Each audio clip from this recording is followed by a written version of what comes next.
Teman-teman, Rakai Panangkaran itu adalah raja kedua Medang Mataram kuno, teman-teman, yang memerintah pada tahun 748 Masehi sampai pada tahun 784 Masehi, teman-teman.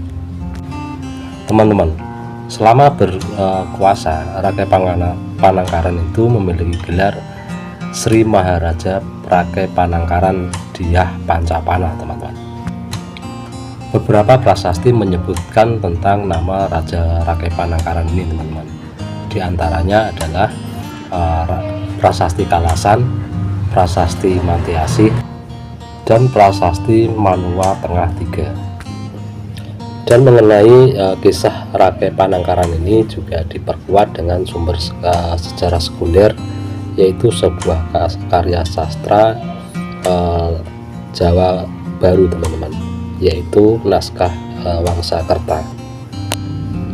Menurut prasasti Mantiasih, teman-teman, Rakai Panangkaran ini menempati urutan kedua dari daftar raja-raja Medang. Nama Rakai Panangkaran itu ditulis setelah Rakai Mataram Sang Ratu Sanjaya, teman-teman, yaitu yang diyakini sebagai pendiri kerajaan Medang.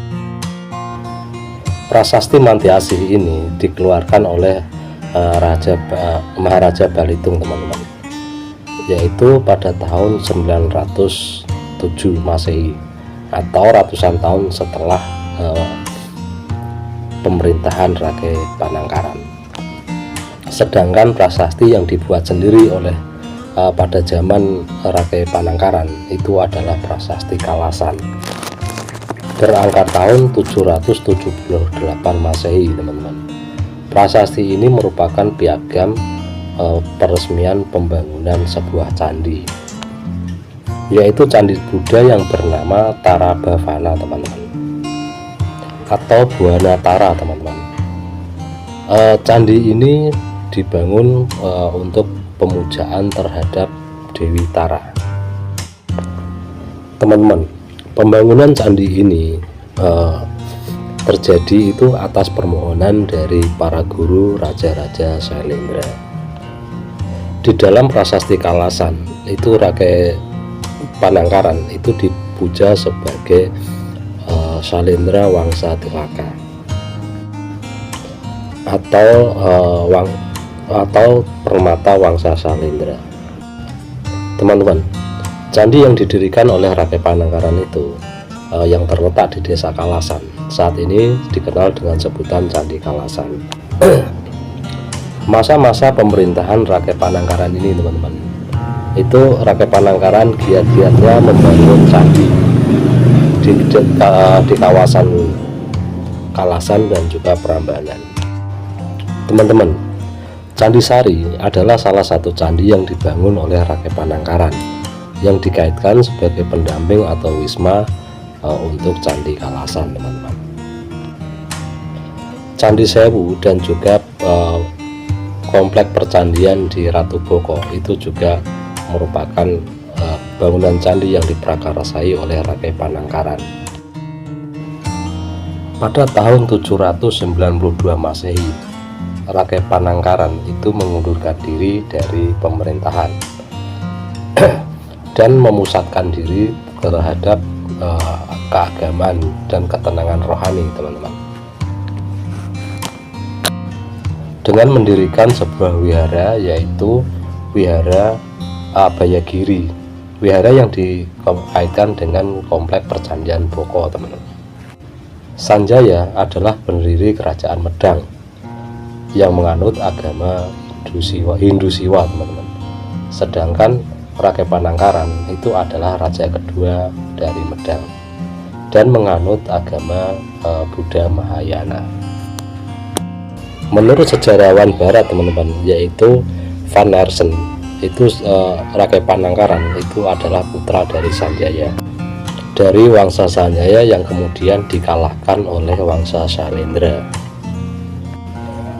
Pembangunan Candi Kalasan itu merupakan perintah dari Wangsa Sailendra kepada Rakai Panangkaran.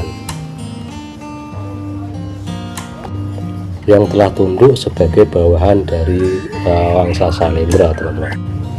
Teman-teman, teori ini adalah salah satu teori yang dikembangkan oleh sejarawan Barat.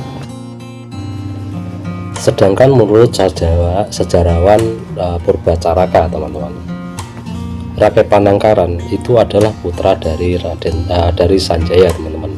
Tetapi keduanya merupakan dari Wangsa Shalendra.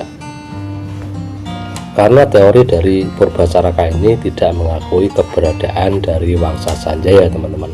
Yang ada hanya Wangsa Shalendra saja.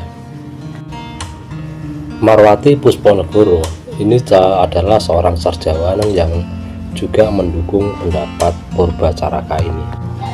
Menurut teori ini, teman-teman, itu sebelum meninggal, itu Sanjaya berwasiat kepada Rakai Panangkaran untuk berpindah ke agama Buddha Mahayana.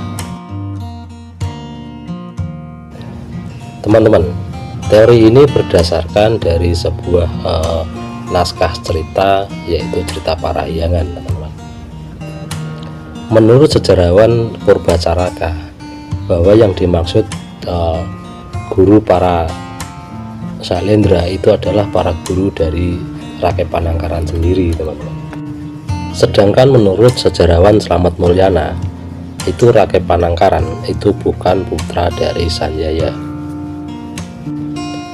Yang menjadi alasan Slamet Mulyana berpendapat seperti itu karena di dalam prasasti itu Sanjaya itu bergelar Sang Rakai Mataram, Sang Ratu, teman-teman.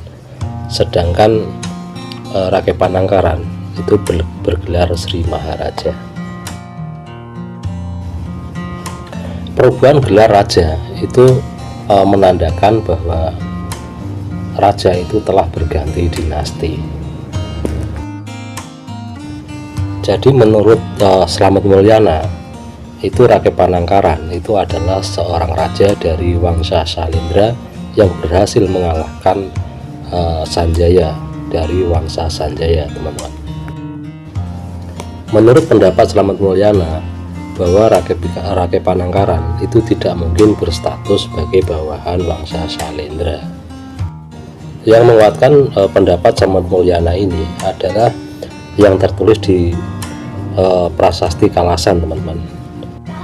Rakai Panangkaran itu sebagai Shalendra Wangsa Tilaka atau Mutiara Wangsa Shalendra, teman-teman.